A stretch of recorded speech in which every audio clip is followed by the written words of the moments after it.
Si Emmanuel Pacquiao, hindi siya kasalanan. Iyong panghuhusga, hindi niya pinili ang kanyang simula. Si Emmanuel Pacquiao ay hindi isang pagkakamali. Siya ay isang buhay na may puso na tumitibok, may damdaming nasasaktan.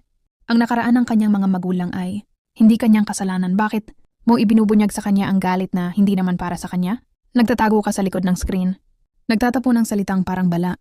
Hindi mo alam na bawat isa ay tumatagos hanggang sa kaluluwa.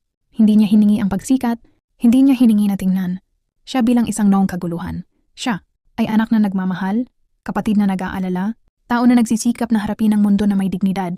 Si Manny Pacquiao ay nagbabayad ng kanyang mga pagkakamali. Buti na lang, hindi ang pagiging tao ay isang kasalanan. Si Emma, siya ay sarili niyang tao, hindi isang larawan, hindi isang usapan. Kaya tumigil ka.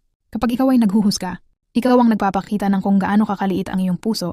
Hayaan mong huminga siya. Hayaan mong mabuhay siya. Wala siyang utang sa iyo, hindi kahit na isang segundo ng kanyang buhay na kailangang ipagtanggol.